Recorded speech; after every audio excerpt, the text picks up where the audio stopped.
Chapter 25. Brother Ananta and Sister Nalini. Ananta cannot live. The sands of his karma for this life have run out. These inexorable words reached my inner consciousness as I sat one morning in deep meditation. Shortly after I had entered the Swami order, I paid a visit to my birthplace, Gorakhpur, as a guest of my elder brother Ananta. A sudden illness confined him to his bed. I nursed him lovingly. The solemn inward pronouncement filled me with grief. I felt that I could not bear to remain longer in Gorakhpur, only to see my brother removed before my helpless gaze. Amidst uncomprehending criticism from my relatives, I left India on the first available boat.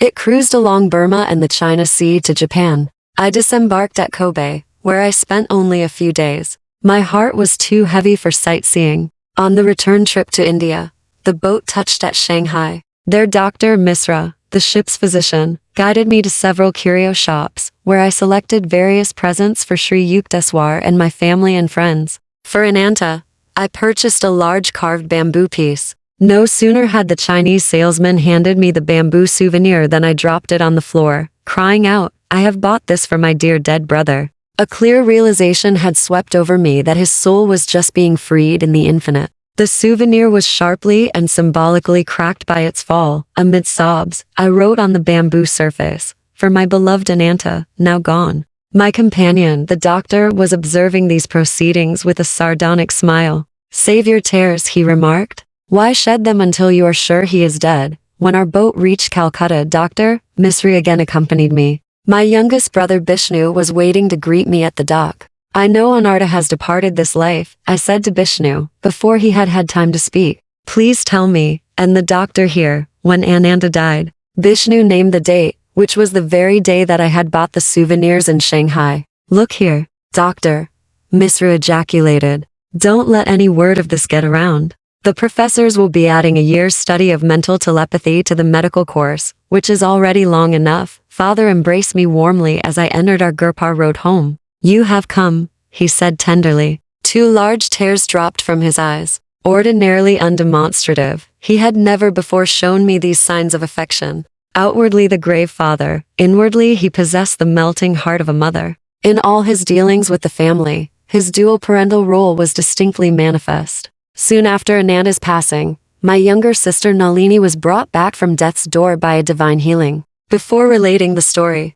I will refer to a few phases of her earlier life. The childhood relationship between Nalini and myself had not been of the happiest nature. I was very thin. She was thinner still. Through an unconscious motive, or complex which psychiatrists will have no difficulty in identifying, I often used to tease my sister about her cadaverous appearance. Her retorts were equally permeated with the callous frankness of extreme youth. Sometimes mother intervened, ending the childish quarrels temporarily, by a gentle box on my ear, as the elder ear. Time passed. Nalini was betrothed to a young Calcutta physician, Penshannon Bose. He received a generous dowry from father, presumably, as I remarked to sister, to compensate the bridegroom to be for his fate in allying himself with a human being pole. Elaborate marriage rites were celebrated in due time. On the wedding night, I joined the large and jovial group of relatives in the living room of our Calcutta home. The bridegroom was leaning on an immense gold-brocaded pillow, with Nalini at his side. A gorgeous purple silk sari, 25-1 could not, alas, wholly hide her angularity. One sheltered myself behind the pillow of my new brother-in-law and grinned at him in friendly fashion. He had never seen Nalini until the day of the nuptial ceremony, when he finally learned what he was getting in the matrimonial lottery. Feeling my sympathy, Dr. Bose pointed unobtrusively to Nalini and whispered in my ear, "Say, what's this?" "Why, doctor," I replied, "it is a skeleton for your observation." Convulsed with mirth, my brother-in-law and I were hard put to it to maintain the proper decorum before our assembled relatives. As the years went on, Dr. Bose endeared himself to our family, who called on him whenever illness arose. He and I became fast friends, often joking together, usually with Nalini as our target. "It is a medical curiosity," my brother-in-law remarked to me one day. "I have tried everything on your lean sister: cod, liver oil, butter, malt, honey, fish, meat, eggs, tonics.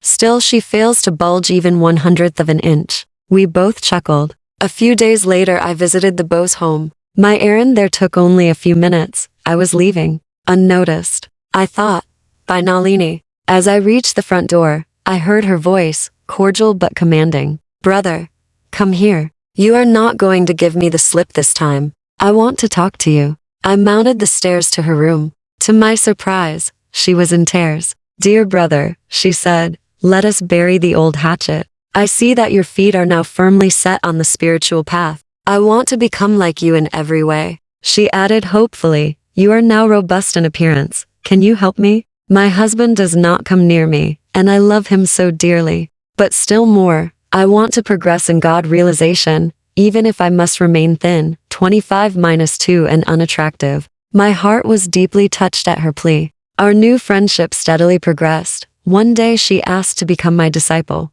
Train me in any way you like. I put my trust in God instead of tonics. She gathered together an armful of medicines and poured them down the roof drain. As a test of her faith, I asked her to omit from her diet all fish, meat, and eggs. After several months, during which Nalini had strictly followed the various rules I had outlined, and had adhered to her vegetarian diet in spite of numerous difficulties, I paid her a visit. Sis, you have been conscientiously observing the spiritual injunctions. Your reward is near. I smiled mischievously. How plump do you want to be? As fat as our aunt, who hasn't seen her feet in years? No, but I long to be as stout as you are. I replied solemnly. By the grace of God, as I have spoken truth always, I speak truly now. 25-3, through the divine blessings, your body shall verily change from today. In 1 month it shall have the same weight as mine. These words from my heart found fulfillment. In 30 days,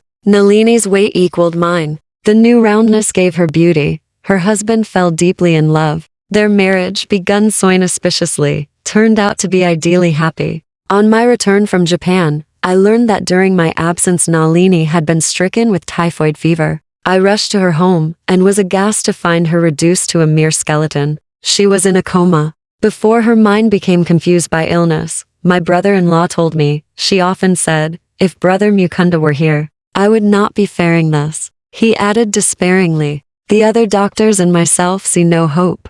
Blood dysentery has set in, after her long bout with typhoid.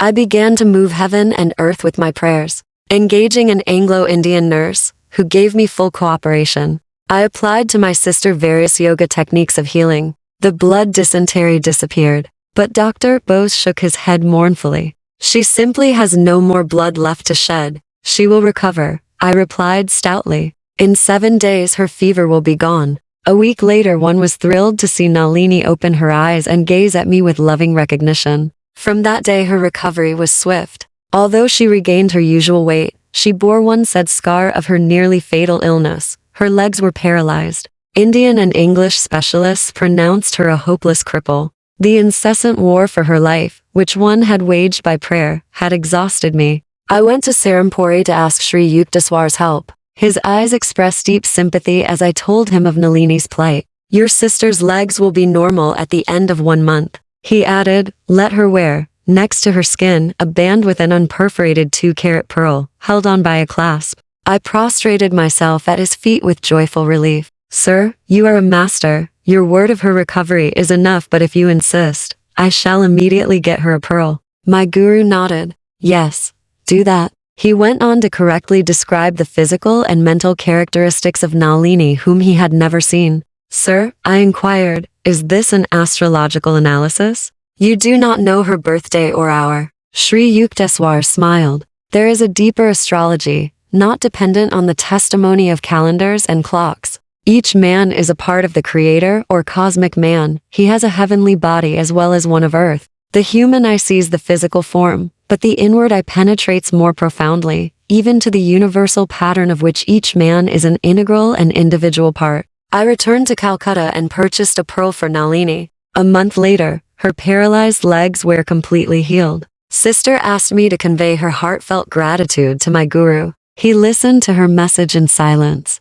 But as I was taking my leave, he made a pregnant comment. Your sister has been told by many doctors that she can never bear children. Assure her that in a few years she will give birth to 2 daughters. Some years later, to Nalini's joy, she bore a girl, followed in a few years by another daughter. Your master has blessed our home, our entire family, my sister said. The presence of such a man is a sanctification on the whole of India. Dear brother, please tell Sri Yukteswarji that, through you, I humbly count myself as one of his Kriya Yoga disciples. 25.1. The gracefully draped dress of Indian women. 25.2. Because most persons in India are thin, reasonable plumpness is considered very desirable. 25.3. The Hindu scriptures declare that those who habitually speak the truth will develop the power of what commands they utter from the heart will come true in life.